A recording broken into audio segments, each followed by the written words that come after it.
Hi, in this video, I am going to show you how to install GCam 9.6 on your Huawei P30. Step 1. Tap the first link in the description to open the article.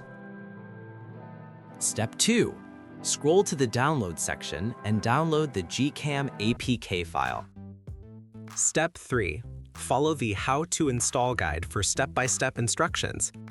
A video guide is also available.